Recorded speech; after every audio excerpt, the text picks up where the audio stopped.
चलो, गाजियाबाद विकास प्राधिकरण जो योजनाएं ला रहा है, क्या क्या योजनाएं हैं, कितना कितना खर्च होगा, क्या विकास देखने को मिलेगा? जैसा कि आप लोग जानते हैं कि गाजियाबाद विकास प्राधिकरण द्वारा हरनंदीपुर योजना लॉन्च की गई है, जिसमें हम लोग ज़मीन परचेज करने का काम जो है हमारा प्रगति पर है। लगभग 79 हेक्टेयर ज़मीन हम लोग परचेज कर चुके हैं और लगभग 130 हेक्टेयर ज़मीन पर हमको सहमति प्राप्त हो गई है। तो आगामी 4-5 महीनों के अंतर्गत जो है हम लोग कोशिश करेंगे उसका फर्स्ट फेज जो है लगभग 50 से 60 हेक्टेयर का फर्स्ट फेज उसका लॉन्च कर दें। सर, हरनंदीपुरम जो योजना है, इसमें जो भूमि अब तक क्रय हुई है, अगले महीने तक और क्रय करने की बात चल रही है। कितना क्रय हो चुका है, कितना लैंड बैंक में जमीन अभी है आपके पास? हरनंदीपुर स्कीम के अंतर्गत हम लोग लगभग 79 हेक्टेयर ज़मीन परचेज कर चुके हैं और 130 हेक्टेयर ज़मीन पर हमको सहमति प्राप्त हो गई है। ज़मीन क्रय करने की प्रक्रिया बहुत तेज़ी से संचालित है और मार्च महीने के अंत तक हम लोग ये अनुमान लगाते हैं कि लगभग 100 हेक्टेयर ज़मीन हम लोग। इंटरनेशनल क्रिकेट स्टेडियम की बात चीज़ें कर रहा है, क्या कुछ योजना है और दूसरा किस स्टेज पर ये योजना है? जैसा कि आप लोग जानते हैं, राजनगर एक्सटेंशन क्षेत्र में जो है जीडीए और यूपीसीए एक अंतर्राष्ट्रीय क्रिकेट स्टेडियम स्थापित करने की प्रक्रिया संचालित कर रहा है। इसमें अभी बोर्ड के माध्यम से हम लोगों ने प्रस्ताव सैद्धांतिक अनुमोदन प्राप्त किया है, जिससे आगे चल करके यूपीसीए से हमारा एमओयू साइन हो सके और उसके निर्माण के कार्य में हम लोग आगे बढ़ सकें। सर, नक्शे वगैरह सब कुछ सबमिट हुए गए? नक्शे वगैरह सबमिट हुए गए? नहीं, अभी नक्शे उसके सबमिट नहीं हुए। ज़मीन जो है लगभग 38 हेक्टेयर ज़मीन यूपीसीए के माध्यम से जो है परचेज की जा चुकी है क्रिकेट स्टेडियम के लिए। तो ज़मीन क्रय करने का काम पूरा हो गया है। आगे निर्माण का कार्य हम लोग शीघ्र ही यूपीसीए से एमओयू साइन करके निर्माण का कार्य प्रारंभ करेंगे। सर, कनेक्टिविटी के बारे में आप बता दें, कनेक्टिविटी उससे। और क्रिकेट स्टेडियम के आसपास हम लोग एक एरोसिटी नामक एक टाउनशिप भी लाने जा रहे हैं, जो कि प्योरली कमर्शियल टाउनशिप रहेगी, जिसमें मिक्स यूज लैंड रहेंगे, कमर्शियल रहेगा और हॉस्पिटल्स के लिए प्लॉट्स रहेंगे और फाइनेंशियल इंस्टीट्यूशंस के लिए प्लॉट्स रहेंगे। तो जो हमारे क्रिकेट स्टेडियम को भी सपोर्ट करेगा, साथ ही हमारे बगल में जो हम रेजिडेंशियल टाउनशिप हरनंदीपुर लाए हुए हैं उसको भी पिकअप करने की कोशिश करेंगे। ठीक है। तुलसी निकेतन धाम का रीडेवलपमेंट, क्योंकि एक 1989 की हमारी लगभग 8 हेक्टेयर में डेवलप की गई, 79,000 स्क्वायर मीटर में डेवलप की गई हमारी स्कीम है, जहाँ पर लगभग 2200 हाउसेज हैं। उसका रीडेवलपमेंट का एजेंडा भी हमने बोर्ड से अप्रूव करवा लिया था। तो ये 4 हमारी महत्वपूर्ण एम्बिशियस प्रोजेक्ट्स हैं जिन पे हम इस वर्ष में तेज़ी से काम करेंगे। हम ये उम्मीद करते हैं कि अगली जो बोर्ड बैठक होगी उसमें हम हरनंदीपुरम का जो फेज़ 1 है उसका लेआउट अप्रूव करवा के फिर रेरा से अनुमोदन के लिए भेज देंगे। तो हम ये उम्मीद करते हैं कि आने वाले 4 से 5 महीने के अंदर अंदर हम हरनंदीपुरम को लॉन्च करने की स्थिति में आ जाएंगे। राजनगर एक्सटेंशन में जैसा कि मैंने बताया, 45 मीटर, 18 मीटर, 24 मीटर और 30 मीटर की जो सड़कें हैं, C6, D2, A6, B2, इन सभी के ऊपर तेजी से काम चल रहा है। शहर के सौंदर्यीकरण को बढ़ावा देने के लिए वर्तमान में 2 पार्क हैं जिनके ऊपर काम चल रहा है। रामायण थीम पार्क जो हमारे कोयल एनक्लेव योजना के अंदर बन रहा है, संस्कृति दर्शन पार्क जो हमारा इंदिरापुरम में बन रहा है। अभी मैंने थोड़ी देर पहले बताया था 45 करोड़ की लागत से विकसित भारत जो संकल्प पार्क है वो मधुबन बापू धाम में हम उसका टेंडर फ्लोट कर चुके हैं। और जो 40 एकड़ का जो हमारा राम मनोहर लोहिया पार्क है उसके डेवलपमेंट के लिए कंसल्टेंट हायर करने का भी टेंडर हम फ्लोट कर चुके हैं। लगभग 53 करोड़ की लागत से हमारा लोहिया पार्क बनेगा, 45 करोड़ की लागत से विकसित भारत संकल्प पार्क, 26 करोड़ की लागत से रामायण थीम पार्क और 16 करोड़ की लागत से संस्कृति दर्शन पार्क, ये हमारे हैं। उसके अलावा सिटी फॉरेस्ट पार्क 143 एकड़ का कुल है, लेकिन हम जो फेज़ 1 है उसमें 98 एकड़ को हम उसमें टारगेट कर रहे हैं और लगभग 55 करोड़ की लागत से जो सिटी फॉरेस्ट पार्क है उसका हम डेवलपमेंट करेंगे। उसका भी टेंडर जो है हमारा अपलोडेड है ऑलरेडी। शहर के 9 चौराहों का कायाकल्प करने का संकल्प जीडीए ने इस वर्ष में लिया है। डीपीएस चौराहे का टेंडर भी कंप्लीट हो चुका है। इसमें इसी महीने में हम वहां पर काम भी शुरू कर लेंगे। डीपीएस चौराहे से लीलावती चौराहे का जो 2 चौराहे हैं उन दोनों के सौंदर्यीकरण का जो है वर्क का ऑर्डर जो है वो शीघ्र ही दे दिया जाएगा। हापुड़ चुंगी से डायमंड कट तक फ्लाईओवर के निर्माण का कार्य, उसमें कंसल्टेंट को हायर किए जाने की आरएफपी हमारी फ्लोट हो रखी है। मधुबन बापू धाम में जो चौराहा है उसको हम खूबसूरत बना रहे हैं। उसके अलावा मधुबन बापू धाम के अंदर बुनकर मार्ट के इस कोने पर आप देखेंगे एक बहुत बड़ा चौराहा है, उसके सौंदर्यीकरण का काम हम कर रहे हैं। जो रिवर हाइट्स चौराहा है राजनगर एक्सटेंशन, उसका सौंदर्यीकरण और सौंदर्यीकरण हो रहा है। होली चाइल्ड चौराहे का नेहरू नगर में, हापुड़ तिराहा जहाँ पर अक्सर शिकायतें आती है कि शाम के टाइम पे वहाँ पर बहुत ज़्यादा ट्रैफिक जाम रहता है, और जो फ्लाईओवर हापुड़ तिराहे के ऊपर जो बना हुआ है ठाकुर द्वारा तिराहे के ऊपर, उस फ्लाईओवर का प्रॉपर ढंग से ट्रैफिक में यूज़ नहीं हो पा रहा है। वहाँ पर हमने एक संस्था को, कंसल्टेंट को हायर करके डिज़ाइन में चेंजेस करवाए हैं, और हमें उम्मीद है कि अगले महीने तक वहाँ पर काम शुरू हो जाएगा। उसके बाद से हापुड़ तिराहे पर जो जाम की प्रॉब्लम है उससे काफ़ी उससे निजात मिलेगी, और जो फ्लाईओवर है उसका भी बेटर यूज़ हो पाएगा। हिंट चौक का सुदृढ़ीकरण कर रहे हैं, अजनारा चौराहा का और सेठ मुकुंदलाल चौराहे को हम सिग्नल फ्री किए जाने का कार्य हम लोग कर रहे हैं। तो इस वर्ष का जो बजट है, बजट में हमने लगभग 1000 करोड़ रुपए शहर में इंजीनियरिंग के जो डिफरेंट प्रोजेक्ट्स हैं उनके ऊपर खर्च करने का लक्ष्य रखा है।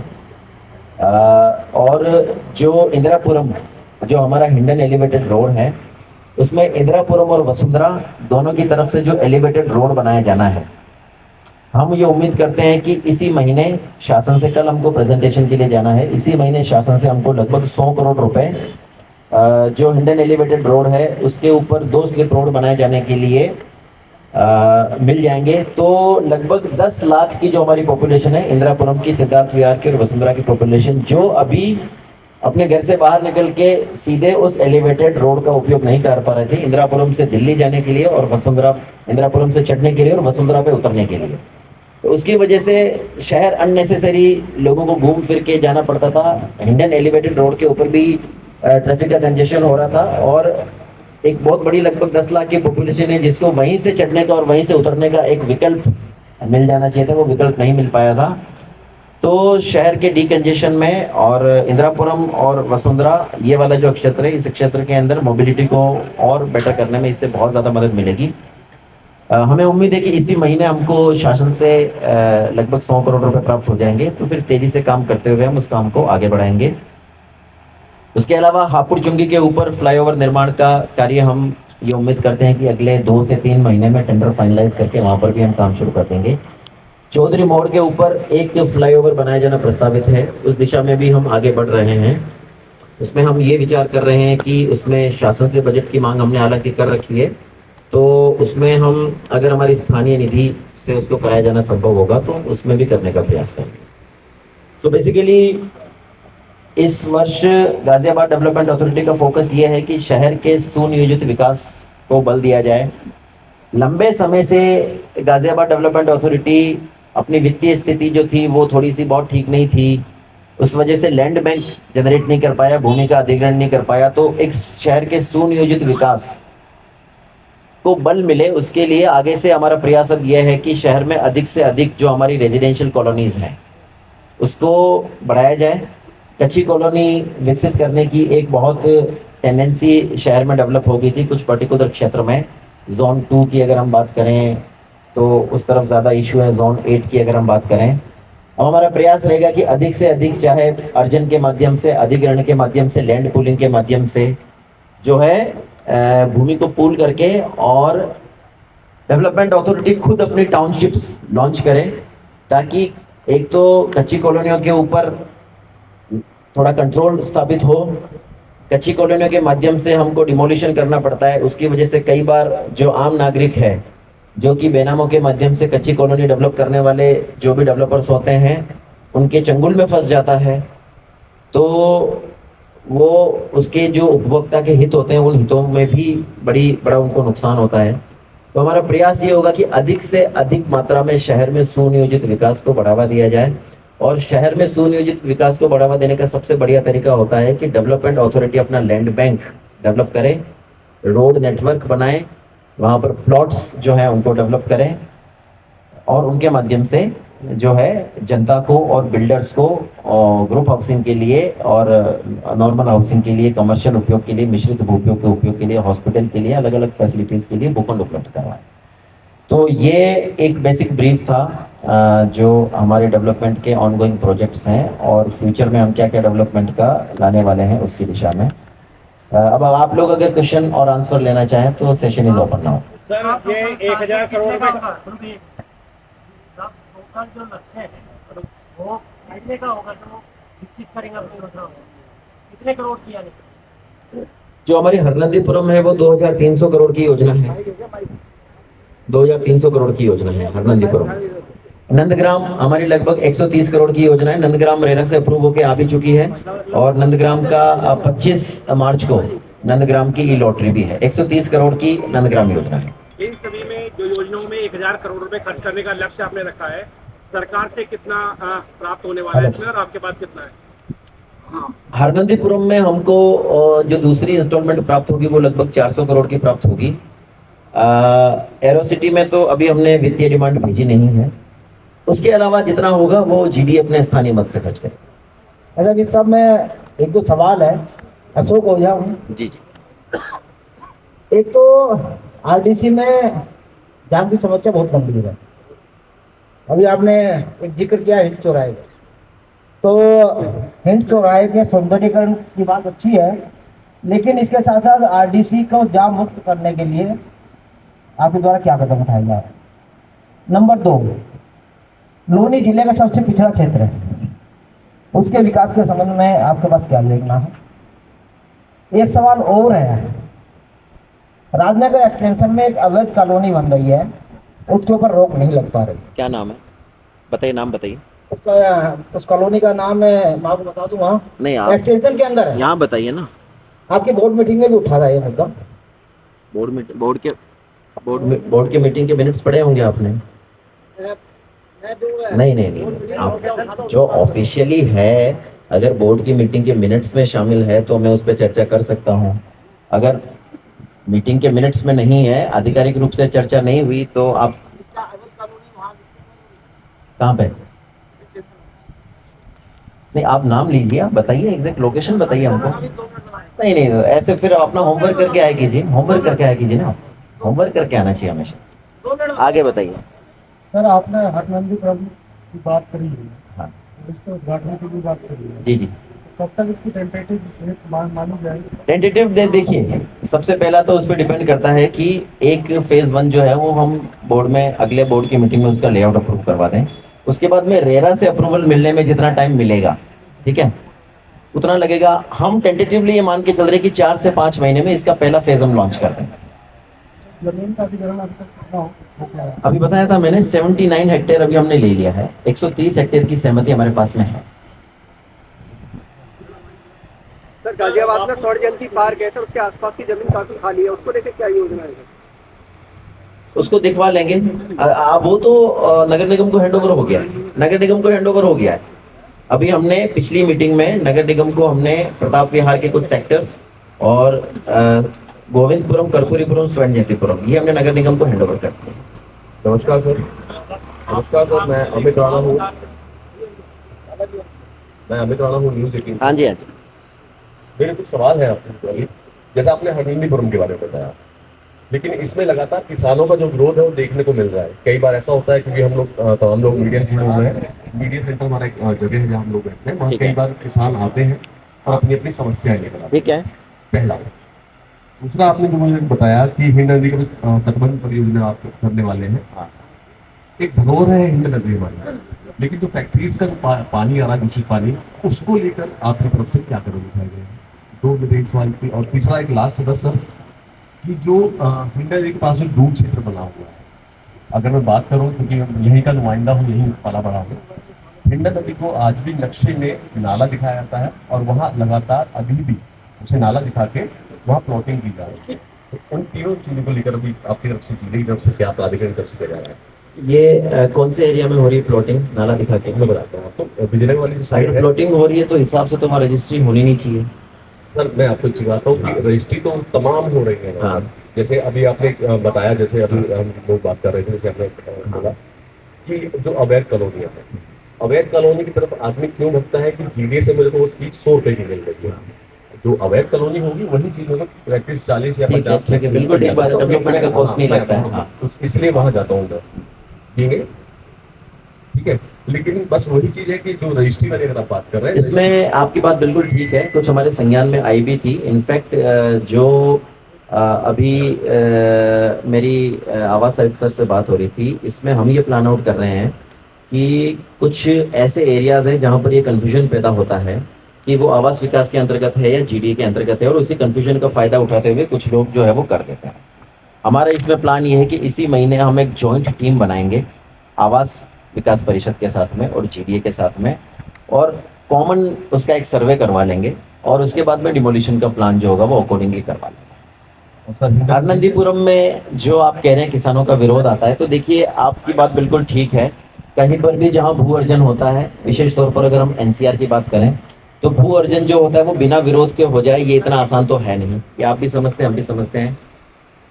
प्राधिकरण का फर्ज ये बनता है कि जो किसान बंधु अपनी जमीन दे रहे हैं उनको लटका के ना रखे कि 1 साल 2 साल।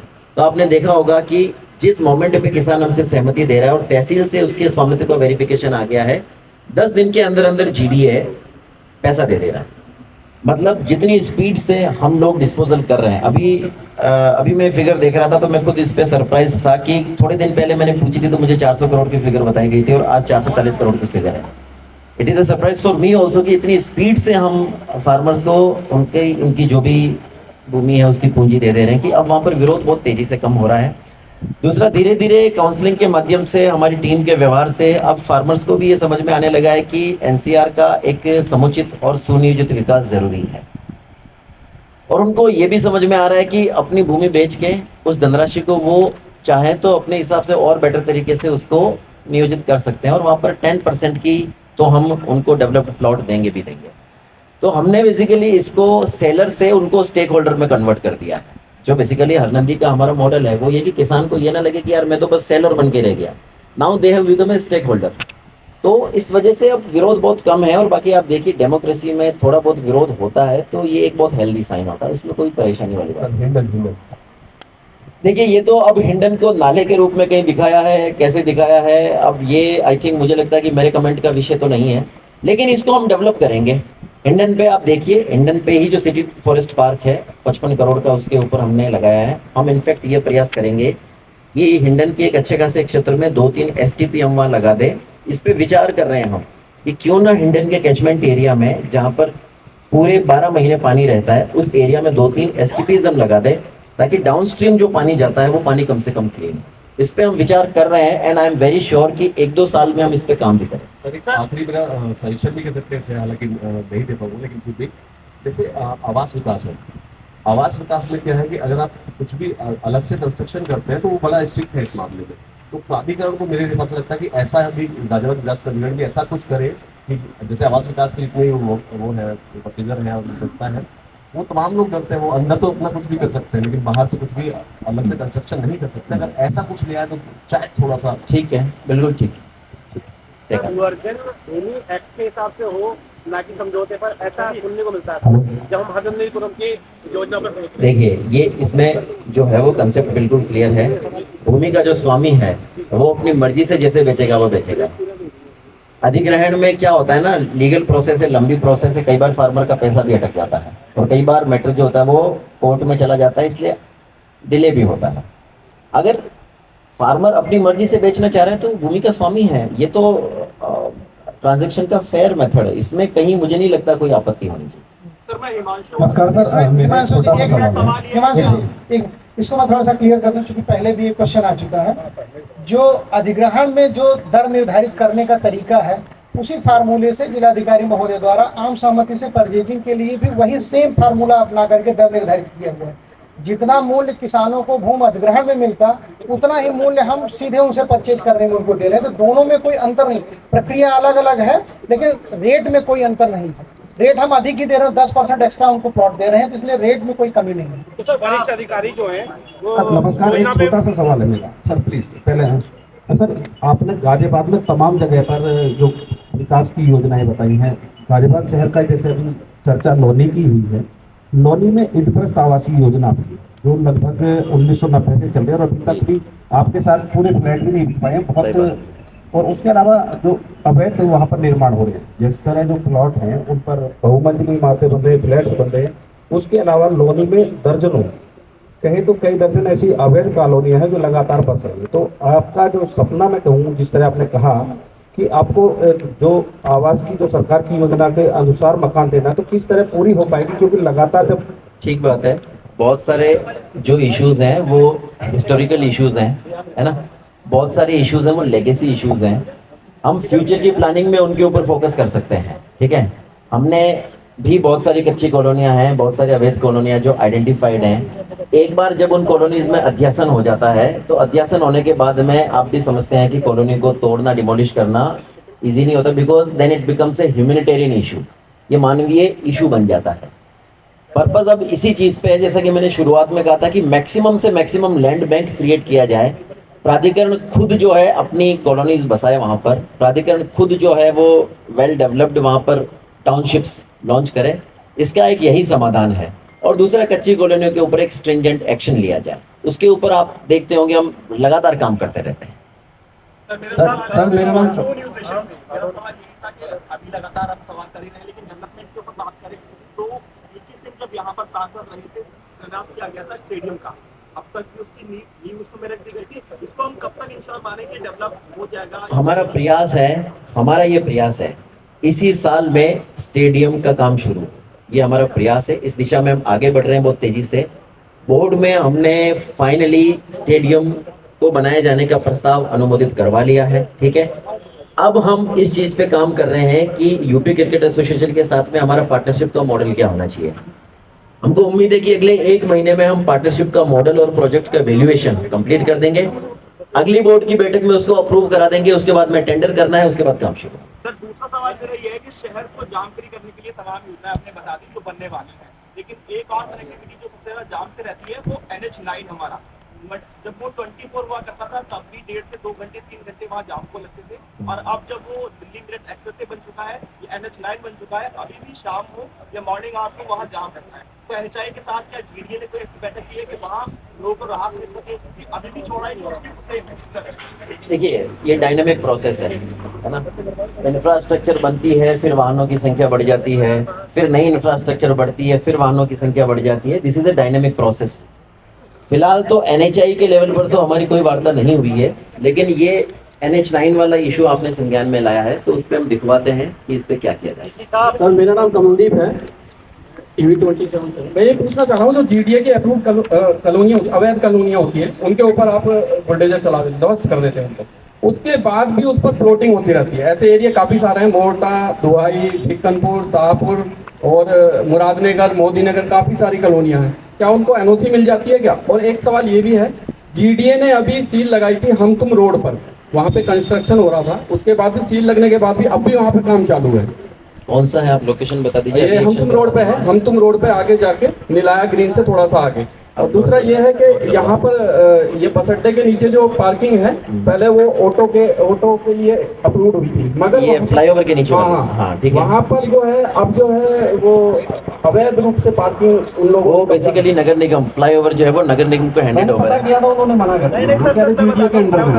जो पार्किंग पार्किंग, हाँ प्राधिकरण ने दी हुई है ऑटो के लिए, ऑटो खड़े होते हैं, उस पत्नी के नाम पे जो बाहर चलती है उसका वैध भाई होती है। क्या इशू क्या है वहाँ पे? इशू ये है कि पार्किंग का स्लॉट आपने महाबली कराया, वहाँ पार्किंग तो नहीं होती, हाँ। वहाँ अवैध कब्जा है, लेकिन पर्ची जो है ऑटो चलती है उसको पर्ची काट तो पार्किंग, अच्छा ठीक है, मैं उसको चेक करवा लेंगे एक बार, ये मेरे समय का नहीं है, इसको चेक करवा। बना रहे हैं, सड़कें बना रहे हैं, एक आपकी योजना को कनेक्ट कर दिया, आपको मधुबन मामला था ये पिछले 5 साल से लोग बदहाल को लेकर NPR अभी आप आए, इसका टेंडर हो गया है ना, इसका टेंडर हो गया है, इसका मुझे लग रहा है इसी महीने काम भी शुरू हो जाएगा, इसका टेंडर भी फाइनलाइज हो गया है, 2-3 दिन में टेंडर फाइनलाइज हो जाएगा।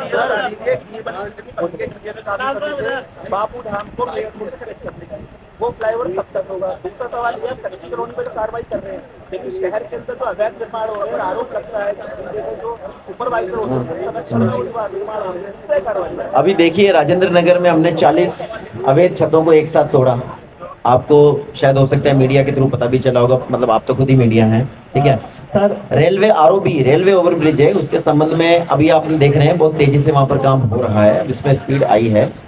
रेलवे का एक्चुअली कुछ पेमेंट का इशू था, उसमें रेलवे को ही कंफ्यूजन था। हमारा एक और जो आरओबी बन रहा है उसका पेमेंट का इशू था, लेकिन रेलवे को लगता था कि इसका पेमेंट हमारा फंसा हुआ है। ठीक है, वो कंफ्यूजन हमने क्लियर करवा लिया है। रेलवे से हमको पत्र मिल गया, रेलवे ने खुद ने कहा है कि 30 जून से पहले वो आरओबी को कंप्लीट करवा दें। सर मैं चौधरी अख्तर बात कर रहा हूँ सर। हेलो सर, मैं चौधरी अख्तर बात कर रहा हूँ, सत्ता संपादक। और मेरा कहना यह है कि जहाँ जीडीए विकास के नाम पर वाहवाही कर रहा है, ये सराहनीय कार्य है, मैं कह सकता हूँ, लेकिन इसको लेकर के जोन 5 अंतर्गत डासना में अभी बुलडोजर चलाए गए, वहां पर सीलिंग की जो है कार्रवाई की गई, लेकिन उसके उपरांत देखा जाए कई ऐसे भूखंड है, कई ऐसी जो है कॉलोनी है कि सीलिंग होने के बाद भी जो है वो सीलिंग खोल दी गई। क्या कोई ऐसा प्रावधान आपकी तरफ से है? कोई प्रावधान नहीं है, उसमें सीधे सीधे एफआईआर दर्ज होती है, थाने में तहरीर दी जाती है, एफआईआर भी दर्ज होती है। फिर से वो चालू कैसे हो गया सर?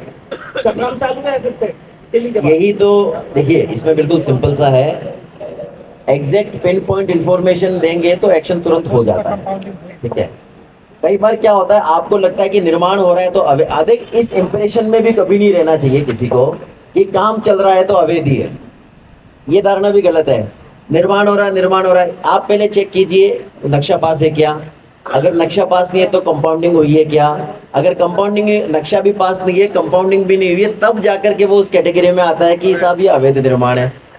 किसी व्यक्ति ने निर्माण शुरू कर दिया और आप ये मान के चलो कि साहब अवैध है, इस धारणा नहीं बनानी चाहिए कभी। इसीलिए सिंपल है, कोई भी शिकायत आए उसका मेरिट पे परीक्षण करो। शिकायत आती है, शिकायत का निस्तारण बहुत अच्छी तरीके से आईजीएस के द्वारा आपको अधिकारियों द्वारा किया जाता है, और उसके बाद देखा जाए कि जब कार्रवाई कर रहे हैं, कार्रवाई करने के बाद अगर दोबारा से डिवाइडर बनाया जाता है तो उसका भी जवाब जारी ये दिया जाता है कि 25 साल पुरानी हो गई है, वर्तमान में काम चल रहा है, इसलिए होने के बावजूद। ठीक है, इस पर तुरंत क्या किया जाए? ये आप नोट करा दीजिए, इसको नोट करा दीजिए, जो स्पेसिफिक इंफॉर्मेशन है उसको आप नोट करा दीजिए। कहाँ से बता रहे स्पेसिफिक हैं? इंफॉर्मेशन पे आप देखिए, एक सेकेंड, इसको let's keep it very general. शहर के आम हित, शहर की पब्लिक के हितों के आम हित का अगर कोई इशू हो उसको हम डिस्कस करें। आप अगर पर्सनल इश्यूज को अगर सेक करेंगे तो उसके लिए आप ऑफिस में आके जनसुनवाई के समय पे आप शिकायत दे दीजिए। आप जो लार्जर ब्रॉडर इंटरेस्ट के इश्यूज है उन पे डिस्कस कीजिए। जी हमको नोट करा दीजिएगा, हम दिखवा लेंगे, हम अलग से बता दीजिएगा। जी, तो मतलब ये कि जो अभी आप एलिवेटेड की बात कर रहे थे, 200 करोड़ का सेंक्शन आपको 100 करोड़ 100 करोड़, उसमें क्या अभी तक जीडीए जो एलिवेटेड सेस वसूलता था, क्योंकि इसमें अब लाभान्वित तो सीधे तौर पर सिद्धार्थ बिहार भी होगा, तो जब सिद्धार्थ बिहार में मैप अप्रूवल्स आवास विकास परिषद को जाते हैं, तो क्या अभी भी वो एलिवेटेड सेस लिया जा रहा है या आगे फर्दर मैप अप्रूवल पर लिया जाएगा? नहीं, फिलहाल तो एलिवेटेड सेस नहीं ले रहे हम, फिलहाल तो नहीं। मेट्रो सेस और एलिवेटेड सेस जो है, हाँ ले रहे हैं सर, अभी ले रहे हैं, सिर्फ राजनगर एक्सटेंशन में ले रहे हैं हम, सिर्फ राजनगर एक्सटेंशन में। फर्दर हम आगे अगर ये बनता है हमारा तो फिर हम वहाँ से भी ले सकते हैं। नहीं, अगर हमको शासन से पैसा मिल रहा है अवस्थापना से, तो फिर हमको अलग से सेस लेने की उसमें आवश्यकता है। तो दूसरा सवाल की जब एरोसिटी का नाम आया तो हमारे जहन में वो आया कि जो दिल्ली के पास एरोसिटी बनी है कुछ इस तरीके का, क्योंकि अभी एरोसिटी का नाम सुना है केवल, क्या आप लोग कॉन्सेप्ट क्या नया ला रहे हैं इससे लगे ये बहुत ही अच्छा सवाल है, it's a very good question. आपको सबसे पहले तो साधुवाद इस सवाल के लिए। देखिए क्या है कि जो मुख्यमंत्री शहरी विस्तारीकरण योजना है, उस योजना में आप अलग अलग तरह के टाउनशिप्स लेकर के आ सकते हो।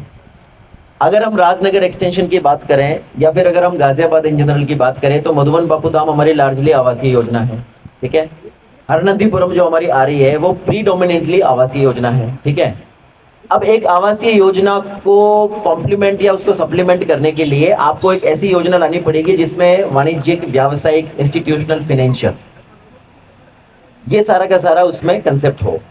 गाजियाबाद में कोई ऐसी टाउनशिप नहीं है जहां पर अच्छे होटल्स बन सके, अच्छे रेस्टोरेंट्स बन सके, बैंक्स के लिए अच्छा हो सके। अगर कोई आईटी पार्क खोलना चाहे, अगर मान लो मल्टीनेशनल कंपनीज अपने ऑफिसेज खोलना चाहें, अगर मान लो कोई बड़ी बड़ी बैंक्स, फाइनेंशियल इंस्टीट्यूशंस अपना खोलना चाहे, अगर कोई यूनिवर्सिटी खोलना चाहे, कोई कॉलेज खोलना चाहे, कोई हॉस्पिटल की बड़ी चेन अगर अपना अच्छा हॉस्पिटल खोलना चाहे, या फिर स्पोर्ट्स के लिए हम अगर कोई बहुत बड़ा अरीना डेवलप करना चाहें, तो एक ऐसा हमारे पास में एक डेडिकेटेड लैंड बैंक होना चाहिए, डेडिकेटेड क्लस्टर होना चाहिए।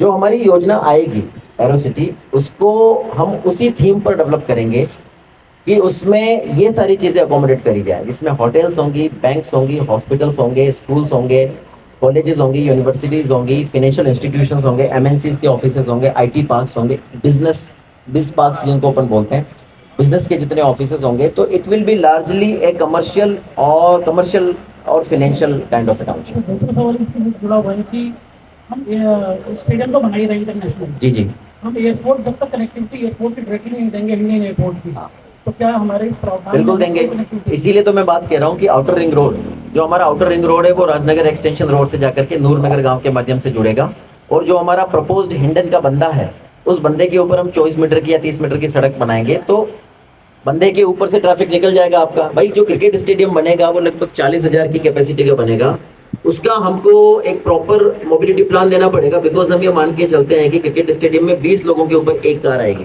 दैट सिंपली मीन्स कि 2000 गाड़ियां वहां पर हमारी आएगी। उसी हिसाब से हमको पार्किंग बनानी पड़ेगी, उसी हिसाब से हमको मोबिलिटी बनानी पड़ेगी। जो आउटर रिंग रोड है वो 45 मीटर की रोड है, जो इंडियन का बंदा होगा वो लगभग 24 या 30 मीटर के आसपास का होगा। ये सब लंबे टाइम टेकिंग प्रोजेक्ट्स हैं, लेकिन प्लानिंग हमारी उसी हिसाब से है, और इन दोनों को फिर हम राजनगर एक्सटेंशन के माध्यम से एयरपोर्ट से जोड़ेंगे। एयरसिटी की परियोजना के लिए कितने लैंड की आवश्यकता पड़ेगी आपको? ये अभी डिसाइड नहीं हुआ है, अभी तो सैद्धांतिक अनुमोदन के स्तर पर। जीडीए ने एक मदन बापू धाम के बाद अब हरमंदीपुरम योजना भले लिया, लेकिन इस बीच में करीब 15 साल के समय में गैप रहा, कोई लैंड बैंक नहीं बनाया। सही बात। अच्छा, एक अभी हमने सुना था जो आप लोगों के माध्यम से कि लॉजिस्टिक पार्क एक आप लोग बना रहे हैं सैदपुर हसनपुर डीलना। हाँ, डीलना में, उसका क्या स्टेटस और क्या उसको लेकर? उसमें फिलहाल हमने कार्य शुरू नहीं किया है, लेकिन उसमें भी कार्य शुरू करना है, बिकॉज इंडस्ट्रियल और फाइनेंशियल के बाद में तीसरा, फिर रेजिडेंशियल और फाइनेंशियल के बाद में एक जो इंडस्ट्रियल है वो भी जरूरी है, उस पर काम शुरू करेंगे। कितना लैंड बैंक होगा जैसे पूरे योजनाओं के लिए? जो है क्रिकेट स्टेडियम के ऊपर से हाई एक्सटेंशन पाया जा रही है, जब तक आप इस साल उसका काम चालू करना चाह रहे हैं, उसका इशू आप क्या? नहीं, वो शिफ्ट हो जाता है, उसका इशू नहीं है, वो शिफ्ट हो जाता है। मैं अशोक कौशल हूँ, दैनिक हिंदुस्तान से। ये मेट्रो विस्तारीकरण के बारे में आगे आपने कुछ नहीं बताया कि मेट्रो को आगे विस्तारीकरण होगा या नहीं होगा, या क्या यहीं तक रहेगा? मेट्रो विस्तारीकरण पे अगर मैं सच बताऊं तो अभी फिलहाल जीडीए में अभी हमारे स्तर पर कोई चर्चा नहीं है, लेकिन जब इसको टेकअप किया जाएगा तो आपको हम ब्रीफ देंगे उसका।